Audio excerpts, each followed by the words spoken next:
Thank you very much for attending today. Welcome to the Global Ocean Accounts Partnership webinar on Measuring First, Targeting Second, Building Usable Ocean Economy Accounts. We are extremely lucky to have a presentation from Sarah Taylor, who will be presenting on the Ocean Economy Satellite Account in South Africa. And Sarah has recently published two working papers on the Global Ocean Accounts website, that's oceanaccounts.org. One is taking lessons on valuing the ocean economy from some of the early adopters and discussing those, and also discussing how she worked with South Africa to build the Ocean Economy Satellite Account for South Africa. Those links will be included in an email from the GoUp Secretariat, which you will all be receiving tomorrow, and that email will also include the recording of this webinar. So be warned, the webinar is being recorded. A few housekeeping statements before. You can turn on captions at the bottom of the page to have real-time captions should you prefer a language other than English. All of this will be conducted in English. You can also submit questions to the speakers via the Q&A box, and we will ask them at the end. So if they occur to you, please do put them into the Q&A and we will ask them as we go along. And one reminder, please do complete the post-webinar survey that will pop up once the webinar ends. It will really help us to improve the next webinar and keep these webinars nice and relevant to the audiences that we try and serve at GoUp. So thank you very much again for joining us. I see ocean economy satellite accounts as a critical tool in ocean governance and really understanding our dependency on the oceans, and they provide standardized frameworks for measuring the economic contribution of ocean-based activities to our national economies. And international bodies, coastal nations, etc., are increasingly recognizing the ocean's role in sustainable development and increasingly wanting to understand that more and more.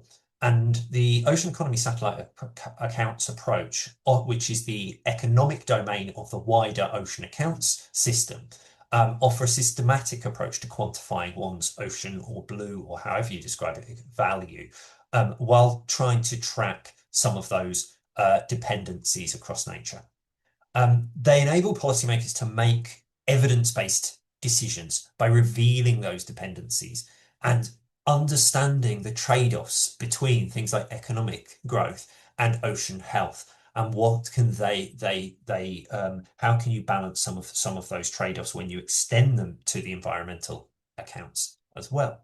That obviously then helps us support goals such as Goal 14 and the UN Sustainable Development Goals, but also things like Target 3, Target 14 in the GBF as well, and some of the recent commitments made in UNOC. So without further ado, I'm going to hand directly over to Sarah Taylor, who is a researcher doing her PhD, but also works a senior economist for the Water Research Centre in the UK. And Sarah, over to you to present on the work that you've been doing and recently published as working papers on the GoUp website. Thanks. Thanks so much, Phil. I'm just going to share my screen.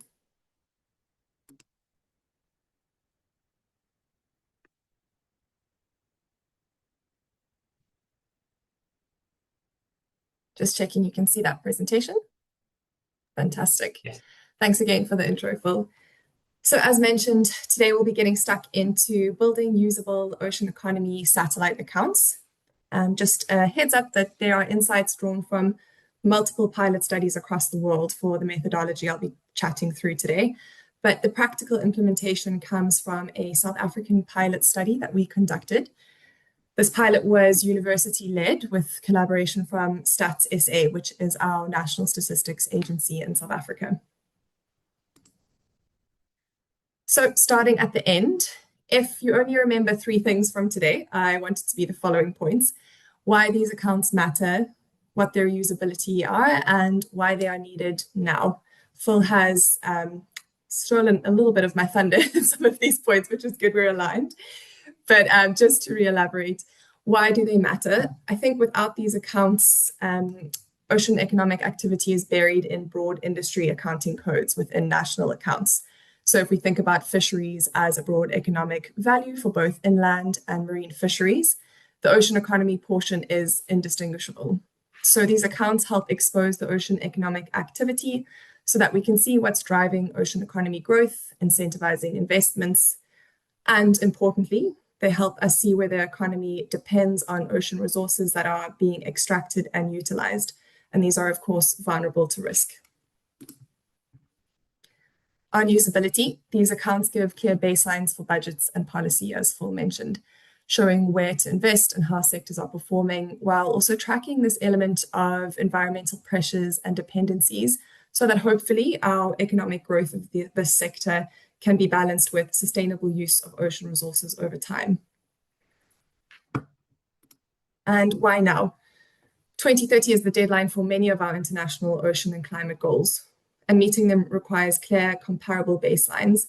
And that is exactly what these accounts can provide from the economic perspective, as Phil mentioned. So these complement and do not replace the ecological and social measures that are equally as important.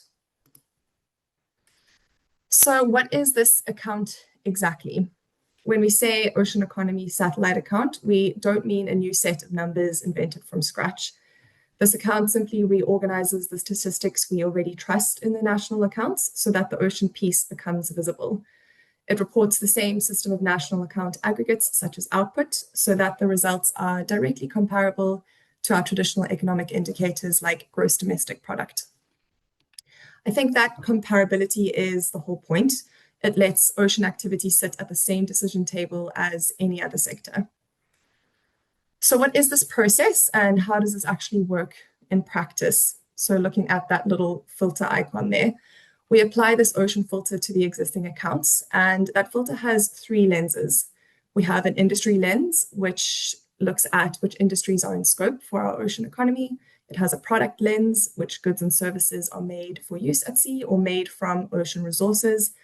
And it has a spatial lens. So we're looking at which activities are happening on the water or are dependent on coastal ecosystems.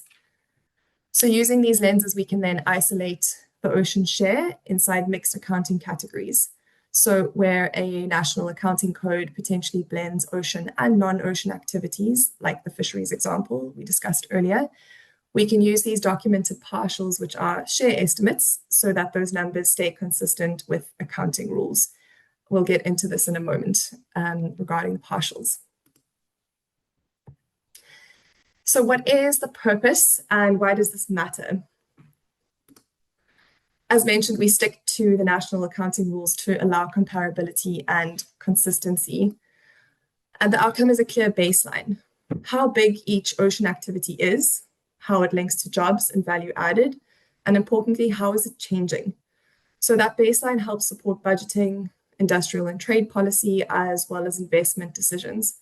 It can be updated over time to track progress and trade-offs. Importantly, this is not a parallel system. These accounts are not a side project running outside of our existing statistical systems. So what they do are reuse what's already there, such as the supply and use tables and tourism satellite accounts where available. So these totals reconcile back to our national accounts. In developing country pilots like the South African case, we realize this reuse is especially important as it keeps the ocean numbers credible even when fine-grained data are quite scarce.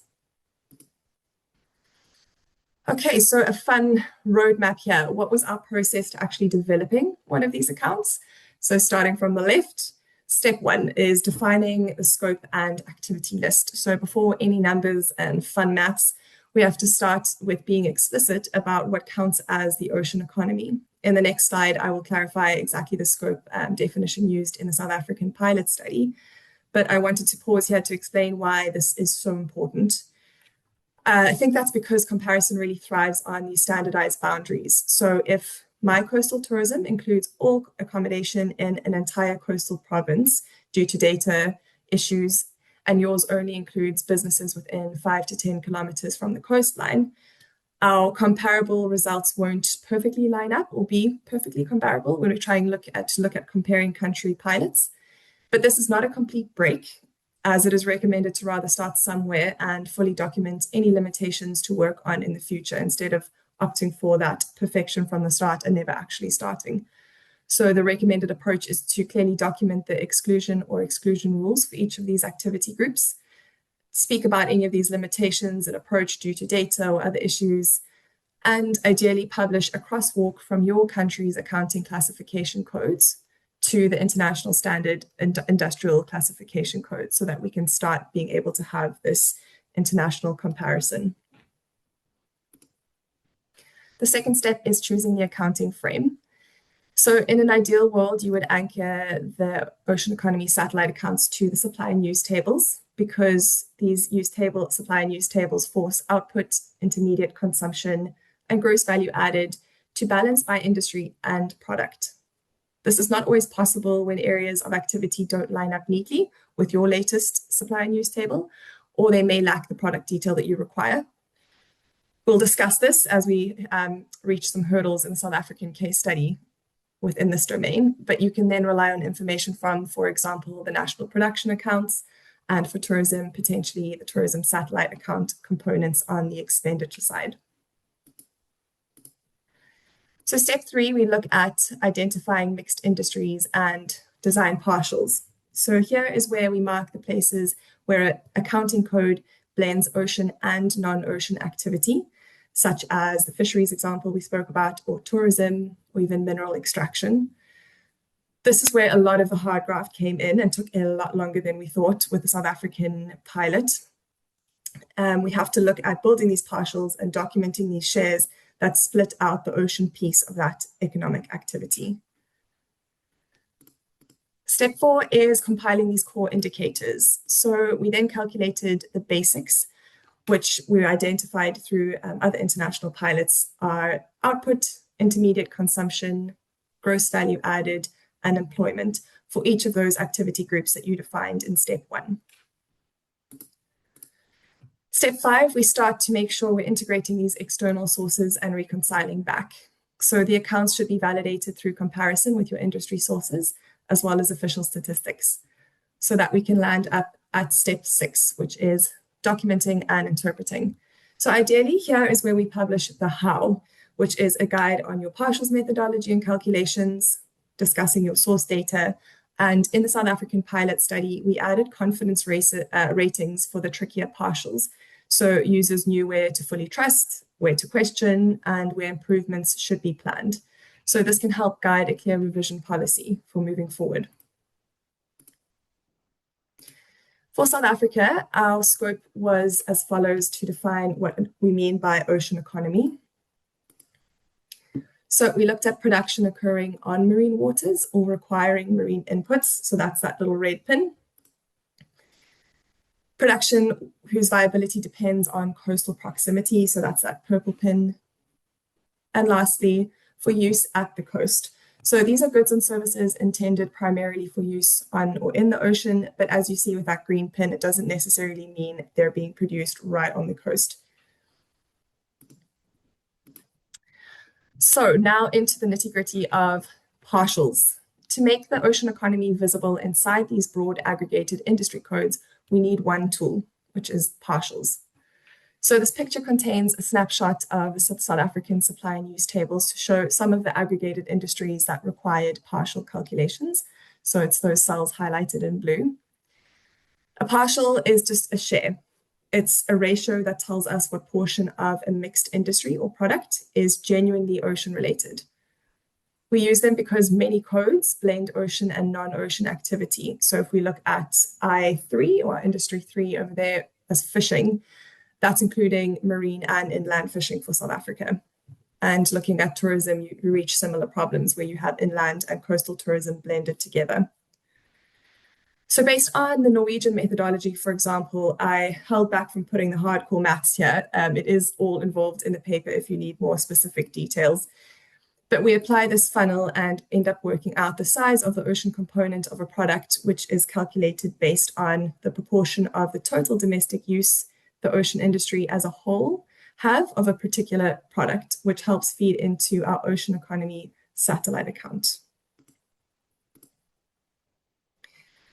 So in an ideal world, to apply that ocean filter, it would be fantastic if we had all had access to the most detailed and disaggregated classification code, which was my hopes and dreams with the South African pilot study. But unfortunately, that didn't happen. So we had to look at working with the fishing code or the group 031, where ideally you would be going down to a class level of 03110. That would do your job for you and you wouldn't need to start engaging with these partial calculations. But when you are dealing with this aggregated data like we were, you can use surveys as well as supplementary data to assist with figuring out these partials. So this targeted survey can supply the numerators for partials where admin sources are missing or slightly ambiguous. This would entail conducting surveys with relevant companies to determine the proportion of ocean economy related activities within their economic operation. Looking at supplementary data, which is what we had to use in the South African pilot, and we leaned quite heavily on these supplementary sources and then reconciled back. The assumptions and limitations were clearly documented in the working paper Phil mentioned we'll be sending you tomorrow, which was called Counting the Blue Rand. And we ended up creating this confidence rating of the partial due to the data limitations and the hurdles that we encountered. One of the easiest and my favorite sectors to look at was living resources, which is marine capture fisheries as well as aquaculture. This partial was rated as a high level of confidence, and that is because specifically in South Africa, marine capture dominates commercial fisheries in South Africa. And for aquaculture, we had species level yearbooks that clearly separate marine from fresh water. So here, the share comes straight from the Department of Forestry, Fisheries, and the Environment. Hence, we had that high confidence level in that sector specifically. We reached a couple of bumps and hurdles when we started looking at marine minerals. So that's mining and extraction. So for natural gas, we could use a production-based offshore share. But for offshore diamonds, for example, which is quite a big industry in Namibia and South Africa, production data weren't available. So we had to use a mine count proxy. So I think that's serviceable for output, but it's extremely weak for gross value added because mines don't, of course, all produce equally. So hence we labeled that as low confidence and flagged it for upgrade when production data become available. If you remember one thing from this slide, it's that where we had audited administrative series, such as fisheries, ports, and water transport, our confidence was high. Where we had to use these proxies, such as offshore diamonds or coastal construction and coastal tourism, we disclosed the method, we graded the confidence, and we set a clear upgrade path for future releases. So this next step is now taking all of that work you've done on the partials and actually applying it to your economic data to get your core indicators for your satellite account. And these 4 indicators are gross output. It's the total value of goods and services produced in your ocean-related sectors. It's that intermediate consumption value, so looking at the value of goods and services consumed as inputs in your production process. Gross value added, which is a key measure of each sector's net contribution to GDP. And finally, employment. This provides insight into total labor remuneration for your ocean economy. A quick snapshot into the South African ocean economy value added by group. We see that gross value added is dominated by marine minerals as well as marine construction, which accounted for 35 and 31% of total ocean GVA respectively, followed by marine tourism, transport, and then living resources, which was the fisheries and aquaculture element as mentioned. In the wider economy, we saw that the ocean economy generated 132.5 billion rand, which is equivalent to 2.74% of South Africa's GDP. However, I will say here, and we do disclose this in the papers, due to data limitations, this is undervaluing the ocean economy, but our paper sets out a clear path to areas of improvements to improve the accuracy of that valuation. So, working with data limitations, to end off, I'll run through some lessons learned from our data scarce pilot study to hopefully help anyone else starting their journey in a similar position. For the first point, I'd recommend starting with a benchmark core. So, publish one solid benchmark year with the core indicators mentioned, which were output, intermediate consumption, gross value added, and employment. Start off with these from your established ocean sectors and add more detail later, like trade, as well as looking at emerging sectors once you have your established baseline already. Anchor if you can, bridge if you must. So this is looking at external sources when you do not have that fine, detailed accounting data that we spoke about. So use your supply and use tables to balance your output, consumption, and value added. But if you must start from production or tourism satellite accounts, it's useful to publish those valuation bridges and move to the supply and use table balancing afterwards. Be explicit on your scope and codes. So write down your boundary and publish a code crosswalk if possible. So that's how others can replicate your results, and we can all learn from these international pilots as well as compare results. Using partials transparently and being explicit about your methodological limitations is very important. So building your ocean shares from audited sources where possible. As mentioned in the South African experience, we had to rely on operator accounts, yearbooks, as well as registers. When you use these proxies, explain the method, limitations, and importantly, as always with accounting, avoid that double counting. Plan a staged data improvement roadmap. Label your confidence and improve iteratively. So in South Africa, we used a red, amber, green rating to rate each of our partials, high, medium, or low, as well as note any bias, like I spoke about with our mining example, especially for gross value added, and set a clear upgrade path for the future. Manage timeliness with process. So you may expect lags across sources when you have to start relying on external sources. Compiling this account in data sparse regions can require triangulating multiple sources, as mentioned, which obviously comes with the issue of non-aligned release calendars and reference years.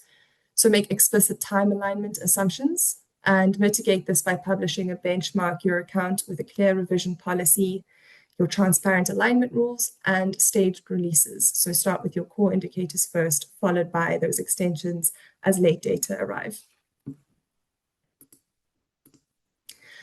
Thank you for your time today. These are the two papers that Phil mentioned he will be sending in our follow-up email, and I'm really looking forward to hearing more insight and different perspectives from our panelists. So thanks again, Phil. Over to you.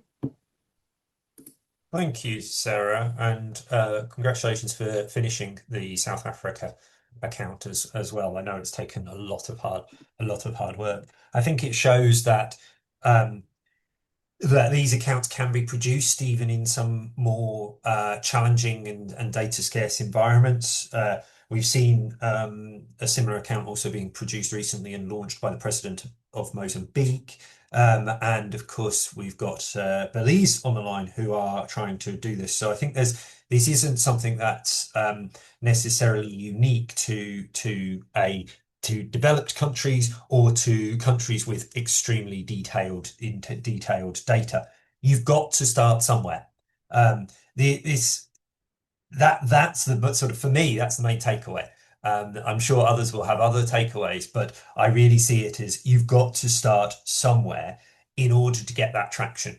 If we don't start it, we're not going to get that traction anyway in any shape or form. So I'm just turning to the Q&A box. There's no Q&A at the moment, or questions. There's obviously no answers, but there's no questions in the chat box at the moment. So I think we'll turn to the panel to provoke a bit more of a discussion and get some more examples from around the world. But thank you, Sarah. I really appreciate it. If we have time at the end of the panel, I'll come back to you and we can have a bit of a chat more about the work you've done. I do urge people to go and read those two working papers that Sarah has produced on the GoApp website, along with other various researchers around Southern Africa. So I have a great pleasure in introducing our panelists. We have from the OECD, James Jolev.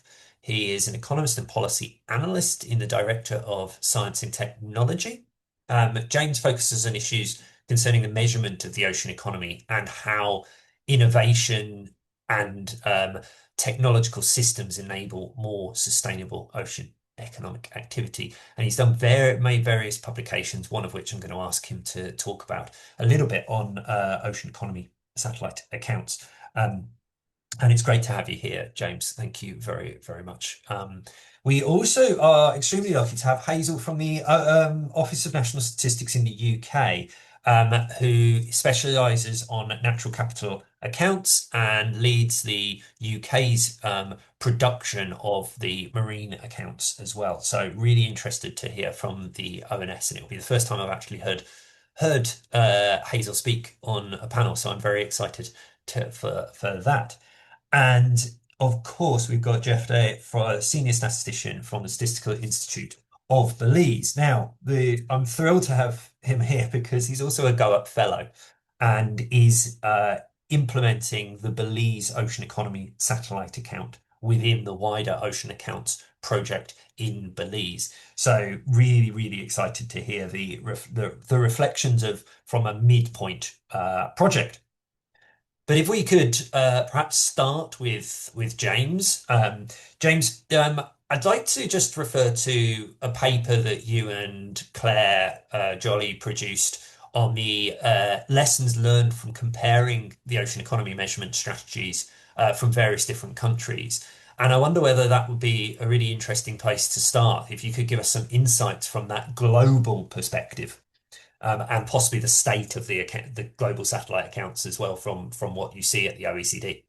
Thanks. Yeah, thanks, Phil. Uh, well, first of all, I'd just like to thank Sarah for an absolutely excellent introduction to satellite accounting for the ocean economy. You did a really good job of summarizing their purpose and also how they're put together. So I can't really add anything to what you said from our work. Um, I'd also like to completely endorse what you said, Phil, about needing to start somewhere, right? So as Sarah very eloquently expressed, there's no perfect way to measure the ocean economy yet. We don't have any international guidelines available for researchers and analysts to use to standardize their measurements of the ocean economy. So we're all trying our hardest to get to the point where we can provide these comparable and coherent estimates of ocean economic activity, and beginning the process is the most important part of it. So yeah, thanks for mentioning the 8 lessons learned paper. This was a paper that was released a year ago, and we worked quite closely with analysts from 8 different countries in order to produce it. I think one of the big takeaways is that there's no really real unique way that countries are currently measuring their ocean economies.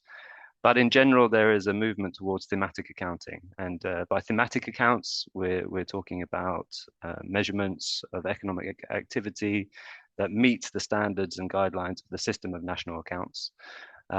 So as Sarah has already said, this is comparable and coherent statistics that allow you to express the size of the ocean economy in comparison to the rest of the economy, say, and also track its performance over time. So that would be a key thing, is if you want to achieve comparability, then thematic accounts are a great way to go. There's various other pieces of more technical advice and recommendations in the paper, including the use of supply news tables, as Sarah's already covered. And then I also really think that the information that Sarah discussed in terms of how confident you are about your partials and how you put your partials together, all of this should be documented in great detail, we believe, when you publish these statistics. So it's very heartening to see that Sarah has done this. Yeah, I think I'll stop there. But just to say that, yeah, this is a really excellent introduction to ocean economy thematic accounting, and I fully endorse everything that Sarah has already said. And there I was hoping for violent disagreement, James. Not at all. Thank you very much for that. I appreciate it. I wonder if we could perhaps zoom it down to the national level and Belize, Jeffrey. Um, I, Belize's ocean economy satellite account is part of a wider ocean accounts project that as I mentioned. Could you take us through the bit of the thought process within Belize? Why did you decide to do an ocean economy satellite account? As one of the priority accounts within the Ocean Accounting project. Hi again, good morning, and thank you for having me here and providing me this space. Um, yes, we know that, well, it's as part of the government mandate. Um, the government was now in charge of promoting and adapting their new policy regarding the the the ocean, and they're updating their policy, and so they wanted to actually have a valuation of what is the contribution of the ocean to the economy and all the actual space available, no? Um, so when we were brought into the table, we just came out from finalizing a tourism satellite account because, again, the government was also interested in seeing the actual contribution of tourism to the economy. And they came with the idea that they wanted to know what's the impact of the ocean is having on tourism. But when we started looking at it, it basically made us realize that for us to have the ocean impact on the tourism, we actually first needed to know what is the implication of the ocean in the overall economy itself, in the total economy. So that's the main reason we started exploring the idea of developing per se um, a direct contribution of the ocean to the economy um, using using these methodologies that have already been provided, like what Sarah explained, and that's where we are at right now. And then obviously, in following the best scenarios and um, and the methodologies, we realize that it is better for us that we explore it a bit further, because we were looking at a way of how we can transfer the information that we already have using administrative data and our national accounts to derive the proportions that were required to estimate the contribution of the ocean. But then after arriving at our first initial estimates, we realized, like what Sarah pointed out, there are certain industries that are not fully contributing to the ocean, even though we were looking at a geographic boundary to limit where we were doing discounts. But within that geographic boundary, we realized that, for instance, not all restaurants, per se, for as an example, located near the coastline are serving marine products, or per se, no. It's not because of their location in the coastline that it's affecting their business model. So we're looking at now how we can improve our ratios and our partials, and trying to investigate further by means of a rapid assessment on selected industries to see in actuality what is the contribution, or how the business itself considers that their positionality is in the area, per se, like a coastal city, is because the business is driven because they're near to the sea, rather than it's driven because just it's population growth, no. So we want to investigate those things to minimize the overestimating that might happen. So those are where we are right now, and I think this is bringing us to a very good exploration analysis of how we can further our investigation. Yeah. Are you undertaking new surveys then to help collect those partials, or are you doing focus groups, or what's sort of your approach to talk to the businesses to get that data that you don't have at the moment? So our idea is that we will be looking at at the specific industries. So we will do a sort of like a deterministic sample selection based on their contribution to the industry itself. So we will select the main top contributors. If, let's say, a small industry like short-term accommodation, which that's a big one. If, let's say, the top 50 hotels are representing 80% of the total revenue generated, then we will think about speaking with maybe 10 out of the first 50 hotels Mhm. to see how they are relating with regarding the ocean. And obviously, all of this is within the geographic space that we have already demarcated as our area of study, which is the coastline of Belize. So we're looking specifically at that area in our sample creation. So after we create this deterministic sample, then we will provide them a small questionnaire. We will sit down with them and ask them questions regarding how they think the ocean influenced their business model, Mhm. basically. Yeah. Fantastic. There's a little bit of work to go, but it's very exciting to see the results. So I hope you bring them back to us when you've got the results and share them with this group in a few months' time. Um, maybe 6 months' time when they're complete. So look forward to that. Thank you. Moving to Europe, Hazel, you're involved obviously deeply in the UK accounts.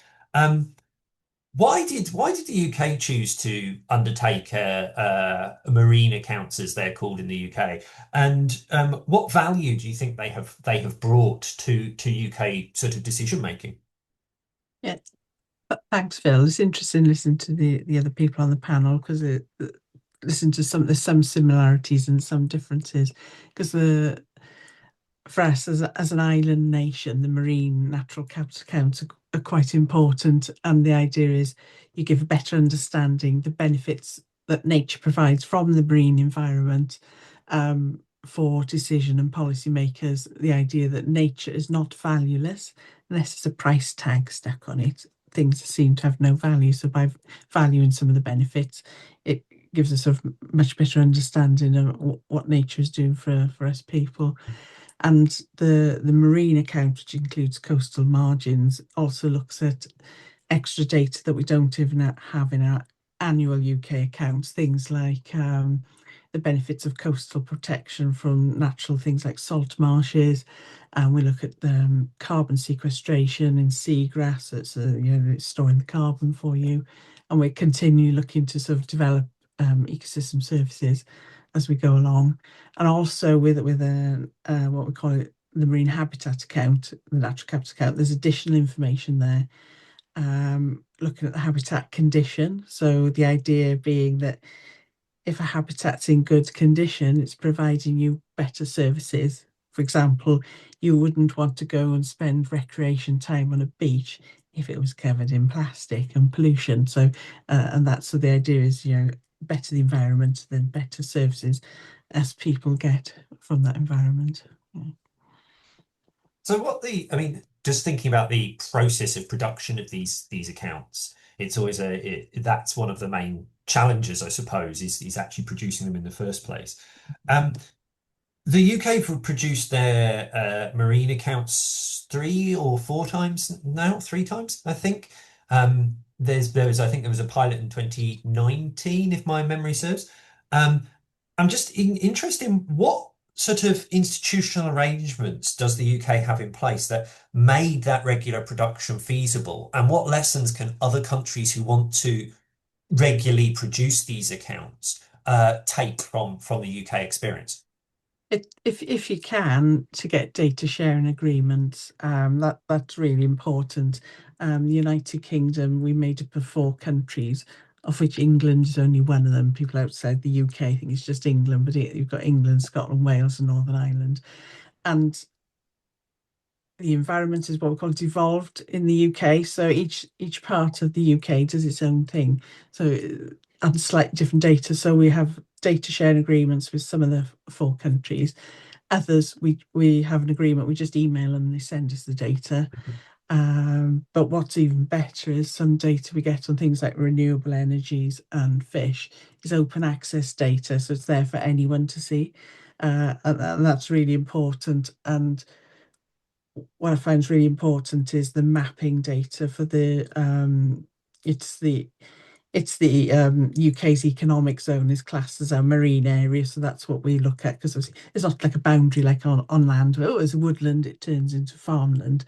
So we have the economic the sea floor's been mapped, so we have data on the mapping. So it's really important because different parts of the marine environment provide different benefits, and we're very lucky that's just been redone, so that's been updated. So getting accurate, what we call extent data, has been really important, and that's also open access, so you can just go onto one of the government websites and download it, and then you can use it in GIS software. You can just do the analysis yourself.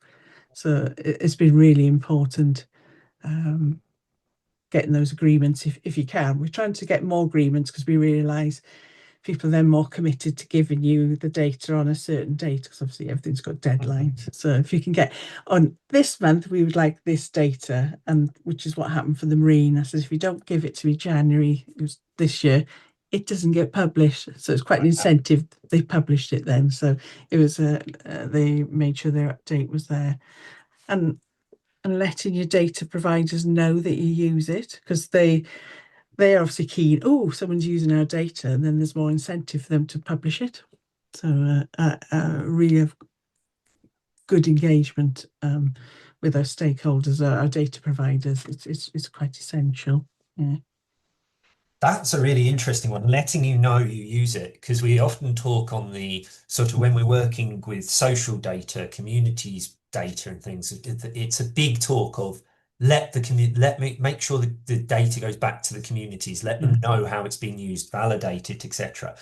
But maybe that's rarely comes up in the use of economic data and environment data. It very rarely comes up to go back to those data providers and say, thank you, we have used your data in this way, and this is and actually that feedback mechanism is really, really important to any data provider.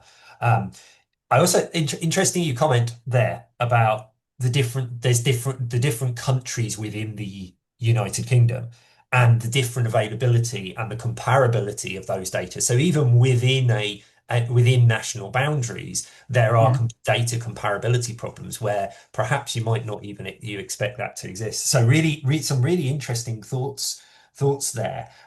Thank you. I wonder whether I could just turn to the chat. Because we've had a couple of questions in the chat, and I thought I'd turn to those, and I might come back to the panel should I have more time after the questions. So the first question, Sarah, this is to you. Great introduction to ocean economy satellite accounts. So yet another congratulations on a brilliant presentation. So your report says that the South African's economy is 2.74% ocean dependent. How did policymakers and government respond to this figure, and when compared to the larger terrestrial GDP? And do you think that such a relatively modest share risks undermining the importance of marine resilience, restoration efforts, and I would add coastal livelihoods into that? That is a fantastic question, and we have not yet received any feedback from Stats SA as of yet that I can share right now. But I think what is important is that Operation Pakisa, which was the sort of policy driver in South Africa to start looking at the ocean economy, it was actually saying that original estimates of how important it was to GDP were also quite low and in a similar range. And they were hoping to say, okay, well, we can see this as something emerging and something to bring more economic value to our country. So although it was small in, GDP terms, they said, okay, great, well, this is a future expansion area. And my concern or hope is that that means we don't just have these economic accounts in isolation and see it as purely economic growth. It needs to be balanced alongside those social and environmental accounts to understand that very delicate balance of, yes, you can increase, this ocean economy and sector growth, but you need to understand it comes with the price of managing those resources sustainably, because it's those fine tipping points. If you extract too much or overuse to prioritize that economic boom, you could end up losing those resources entirely. I think something else to mention is that at this stage, these economic accounts look at the regulated market in countries like South Africa. There's a lot of informal markets that exist. There's a lot of subsistence and small scale fisheries that may go unnoticed in these high level national accounts. And that doesn't mean they aren't important. They're extremely important on a more social level, as well as, understanding as custodians of those natural resources, which may not be seen at this level. So the ideal is that we could hold all of that data together in a perfect spatial map and understand all of the dependencies and all of the players. And that's the dream to get there, right, Phil? So no pressure on the Global Oceans Accounts Partnership, but I hope we can get there one day. So yes, it's not perfect as of yet, but I hope we can get there one day. Thanks. I think the next question I'd probably pose, Sarah, to you again, but also Hazel, you might want to comment, and others, please feel free if you wish to come in on this one. I find it's an interesting question. And it's about activities taking place in the marine space that cause more damage to the ocean than they contribute to the economy.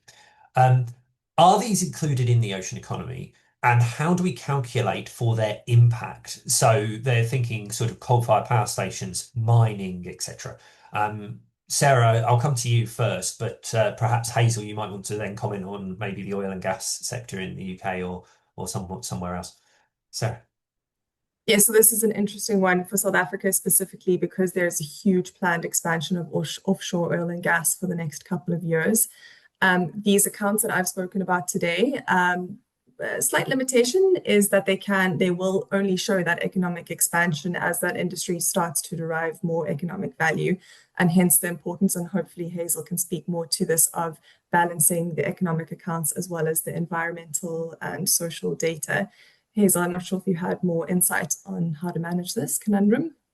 But yeah, currently the only sort of ecosystem service where we look at the condition impact there's what we call the annual value and the asset value is fishing. We take account of fishing sustainability, and when we look at the asset value, if a fish is considered sustainable, the asset is calculated over a 100-year lifetime. If it's not, it's 25 years.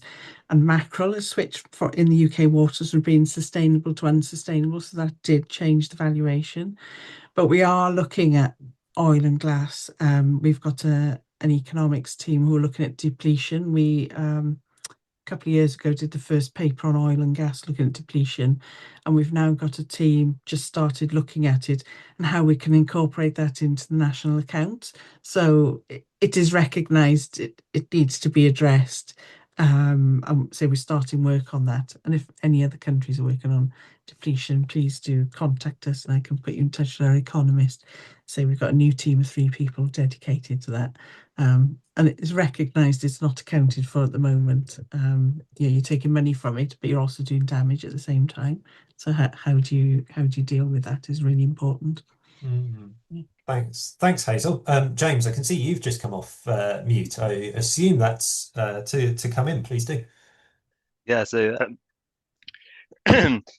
yeah. So I think this question really gets to the crux of why we want to create these accounts in the first place, right? It's not just to understand the share of GDP that's associated with ocean economic activity, but it's as the foundation of broader ocean accounts that include the linkages between these economic activities and the environment, and indeed also changes in ecosystems that are perhaps caused by this economic activity. So the idea with the ocean economy accounts, as you term it, or the ocean economic activity accounts, as we like to call them, is really to provide the basic data from which we measure the effects of these activities. And so in many ways, this kind of touches on everything we're trying to do at the OECD, right? We're trying to understand how these economic activities are developing and how we can innovate our way to more sustainable ocean economic activity. So this is our purpose for doing it. The conversation then sort of moved into depletion of offshore oil and gas, and I just wanted to just note that in the new SNA, so in the SNA 2025, which was agreed this year, depletion of natural resources will be measured in the net value added of industrial activity. So if you are, for example, the offshore oil and gas industry, the value of the depletion in your resources will be taken away from your output values in the measurement of net value added. So it will become an important thing, and this will be true of every industry in which natural resources are depleted. So also with fish stocks, if after a year of fishing, your fish stocks are depleted or lower than they were at the beginning, then this should be reflected in the net value added of the fishing industry in your country. That's really interesting. Thanks, James. That's a fundamental change to how we think about about resource depletion within the thing. So thanks for raising that. I really it won't affect GDP because it will come out of net value added rather than gross value added. So gross value added, if you add up all the gross value added in the economy, you get to GDP. So it won't be reflected in GDP, but it will affect net value added, which is another indicator that is used by analysts of the national accounts. An extremely important underlying indicator for those accounts, and a really critical additional piece of information to take to decision makers at a macro level. I'm sure. I'm going to do a quick spin through all of the panelists for their final comments. Jeff, I'll come to you first. Hazel, James, and then finally Sarah, just so you know which way I'll do it. And any takeaways that you want to sort of leave people with from this session, and one lesson or recommendation that you would also like for people to take away from this. So, Jeff, I'll come to you first. Your takeaway and lesson, please. Okay, so my takeaway is that we are not alone in this work. There's several initiatives around the world that really want to evaluate the overall contribution of the ocean to our lives, not just in the economic way, but also the ecosystem services that benefit us all.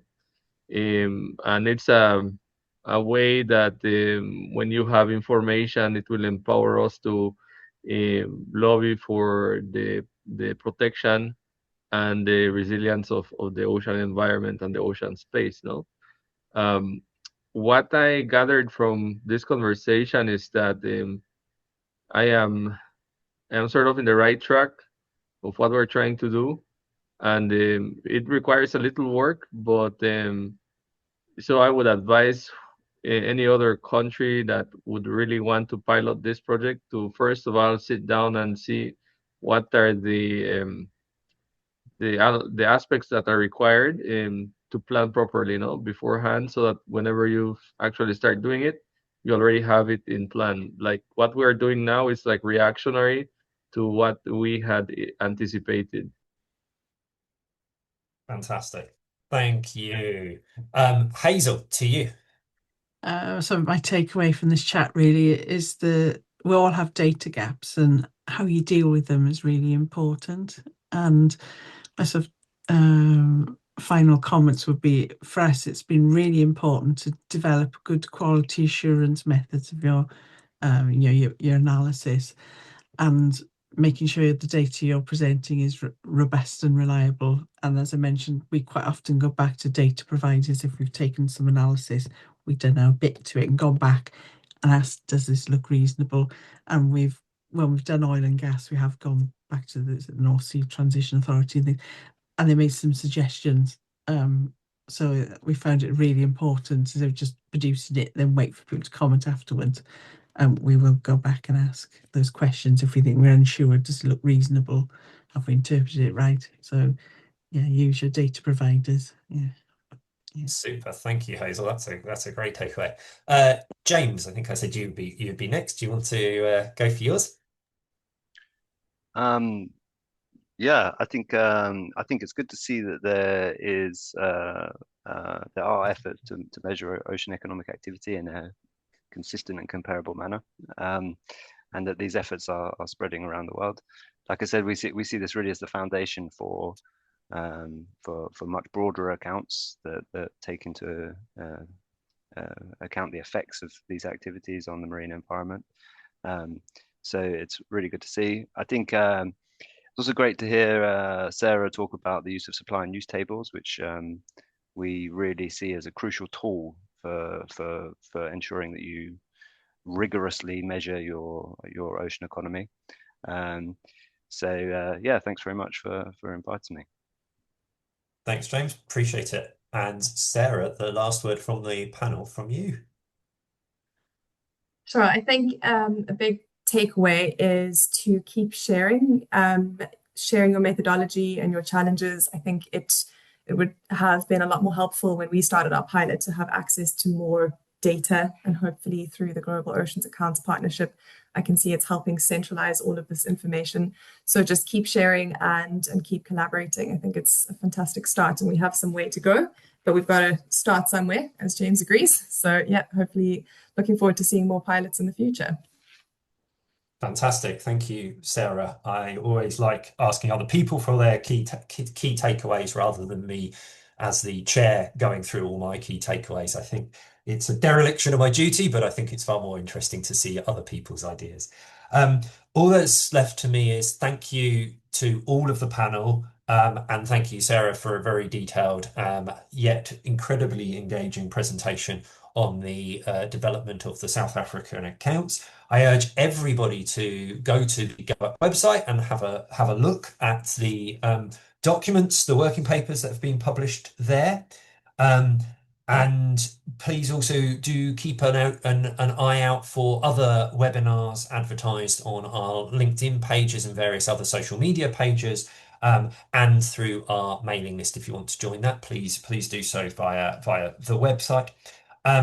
Bella, thank you very, very much. Bella from the Global Ocean Accounts Partnership Secretariat team, who you haven't seen, who's behind these squares in the box. There you go. Thank you, Bella, for doing all of the technical background and all of the hard work to actually make this happen, so that the 5 of us whose faces have been on the screen could turn up and there would be no glitches.